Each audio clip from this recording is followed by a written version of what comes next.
to my channel. This video is about my move from New York City to Atlanta, Georgia.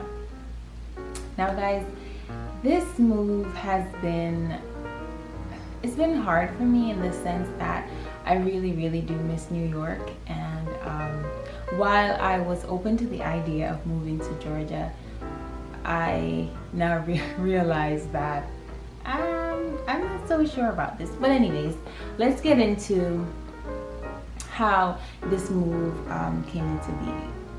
So we moved back in April, and that was basically when coronavirus was like ravaging New York.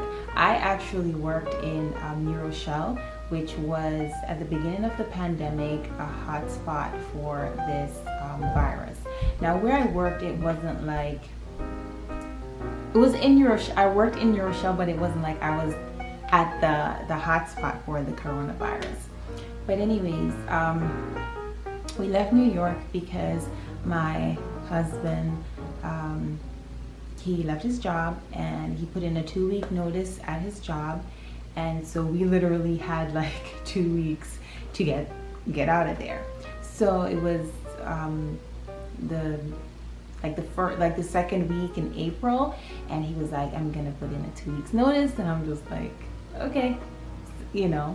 And basically what happened was he put in his notice, and I contacted our leasing office, and thank God there wasn't a penalty for breaking the lease. Well, because we did not live out the lease or something like that, we ended up losing our deposit for the apartment, but there was no like actual penalty for not notifying them sooner or whatever, because it was literally in the middle of the month and we had already paid for the month before that. So yeah. So initially when we thought about moving, or when we decided that we were gonna move, we were gonna use the Pods company. So Pods is like a container, and basically you load your stuff into they deliver the container and you load your stuff into it, and then they would come back and pick it up. The problem with using Pods was that we had limited parking space. So where we lived, our building, we didn't have like our own parking space. It was street parking. So if you know New York, parking is a hectic thing. It's really hard to find parking, and that was one of the challenges for us living where we lived. So we had no parking space, so we wouldn't have anywhere to put this pod down overnight and have it secured for us to pack our stuff into it and then wait for them to pick it up the next day, because literally everybody's home, everybody's working from home during the coronavirus, and so there was no parking. Parking was definitely limited, and so we didn't have a space to put the pod. So we had paid a deposit on the pod. We were literally days away from them coming to drop it off, and my husband watched some video and he was like, I don't think, because the size that was available was the smallest one, and when he looked at it he was like, I don't think this is gonna work for all our stuff. And we ended up deciding that the pod wasn't gonna work, one, because we didn't think it was gonna be enough space for our stuff, and then two, because we didn't have an actual spot to put it. It's not like we were at a house and we have a driveway. We didn't have a driveway. We didn't have anywhere to put it. So we decided we had to cancel the pods, ask them for our deposit back. And it so happened that there were other people moving out from around us too. And one day I was coming home and I saw this moving company, and I really took note of it, because I was like, okay, let me make a mental note of this company. And it so happened that when we decided to cancel the pod, I was like, oh, but I saw this moving company the other day, let's call them. And it was actually a moving company in Brooklyn, and we lived over in Westchester, so it's ways away, but nevertheless we called them and, you know, tried to find out how much they would charge, all of those things. Do they even deliver to Atlanta, because they're in Brooklyn and, you know, it's just so far. So luckily they definitely did deliver to Atlanta. They delivered to Texas. They delivered all over. So we decided to go with them. They asked us questions like, you know, like how much bedrooms is your apartment? What kind of furniture do you have? Do you have, a sofa bed, a dresser, a chest of drawer, a crib, all of those things. They ask like for major furniture pieces that you have, and then they decide what size truck would best fit your needs based on the size of your apartment and based on all of the major furniture pieces that you tell them that you have. So it actually turned out to be a bit cheaper than what the pods was gonna cost. And once we arranged for everything, we set up a time and they came and we got to move in. Now, we did consider using a U-Haul as well, but that would mean that we would need like an extra person to help us drive, and we would also need gas for the U-Haul. U-Haul was the most expensive choice of the three. So there was the pods initially, and then this moving company in Brooklyn, and then we thought about using the U-Haul. The U-Haul off the bat, it was like $2,000 something just for like this regular size. It wasn't like a crazy big one. It was like $2,000. That's not including the gas and all of the other stuff and having us to drive it down. So we decided U-Haul, nope, too expensive. And then the pods, though it would have worked out okay, I think, if we had the driveway space to put the pods, but it didn't work out that way. So the moving company turned out to be the best alternative, or the best option out of the three. The moving company, when they came, they actually came early. Well, they came on time. Because we were like 15 minutes before the time you said you were going to be there. You're on time, okay? So they came on time. They wore masks. It was two guys and it was a small truck. They wore their masks. They actually had extra, so they were able to give us, because I asked them for one. And they wore their masks and gloves, and they wrapped everything for us. We literally didn't have to do anything. We did, of course, help here and there, not anything major, because they're the professionals. They're being paid to do this, and so they wrapped up everything.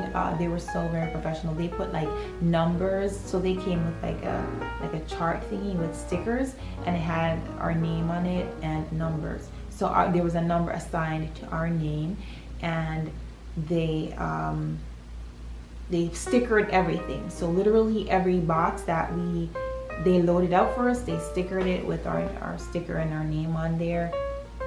And honestly, it took longer than I anticipated. It took maybe like 3 to 4 hours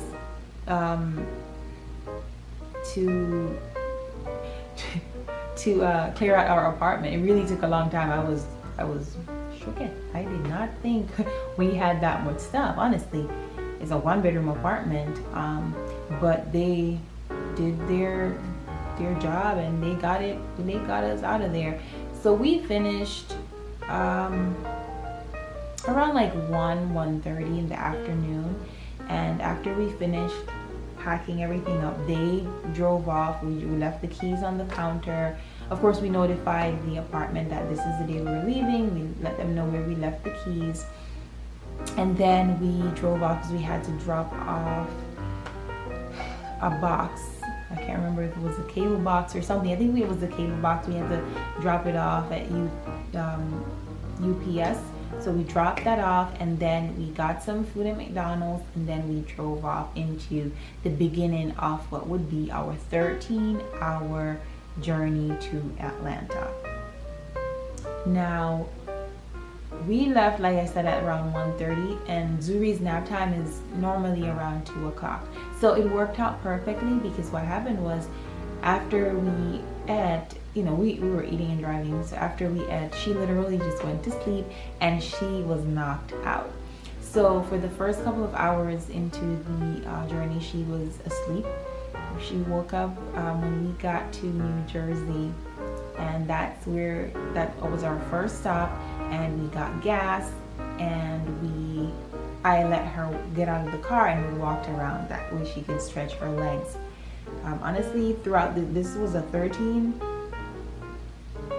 13-hour drive, and we only stopped 3 times. And that was just because that one time when we stopped for gas, and we let Zuri walk around, stretch her legs.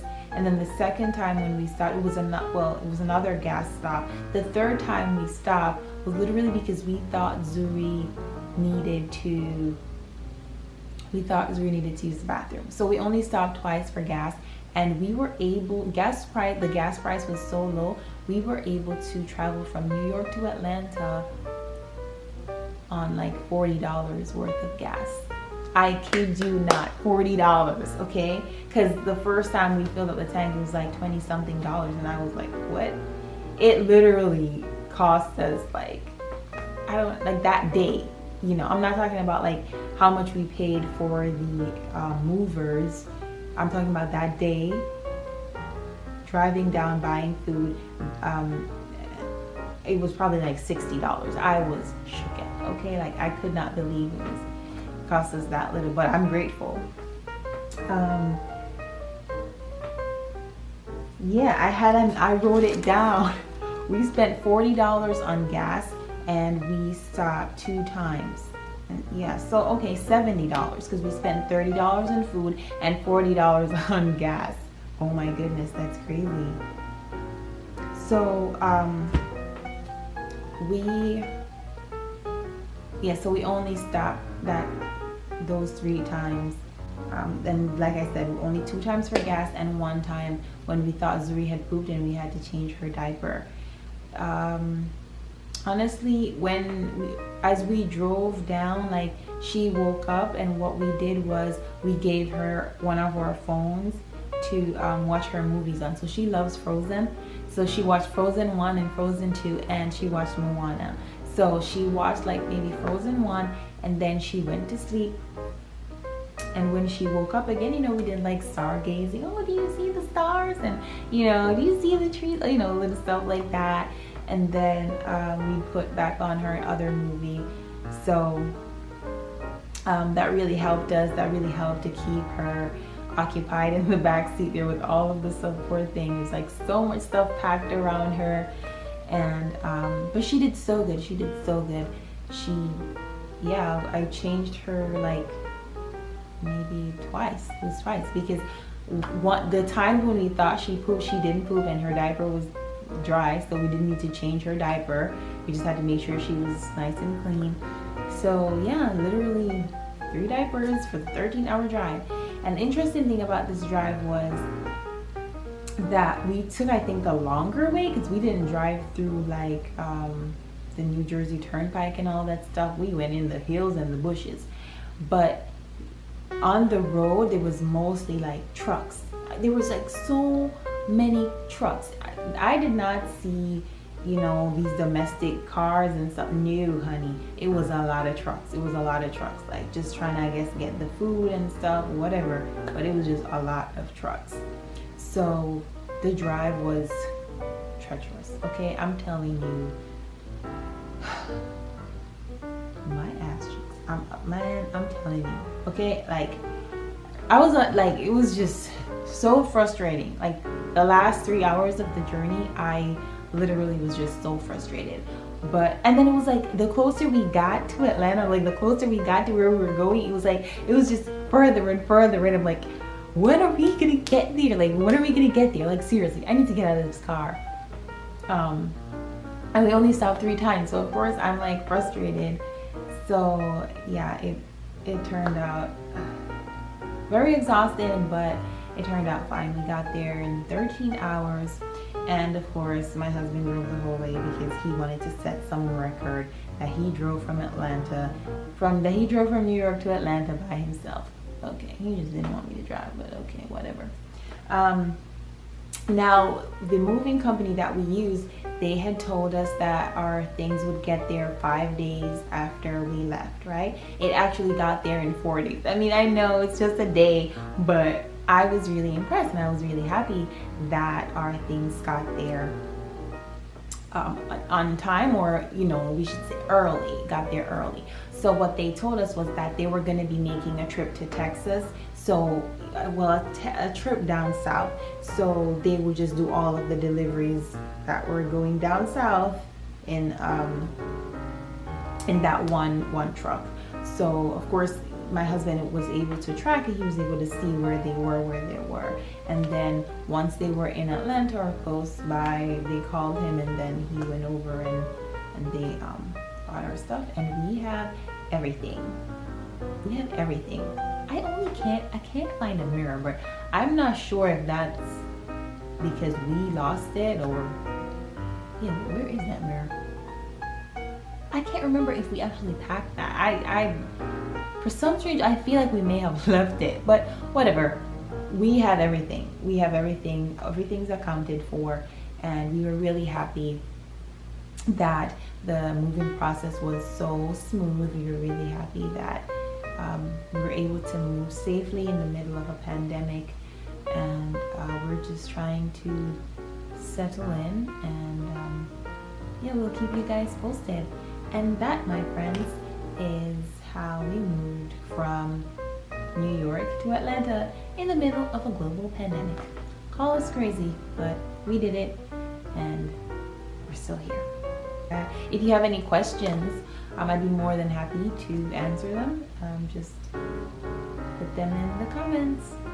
I'll see you guys in the next video. Thanks for watching. Bye, guys.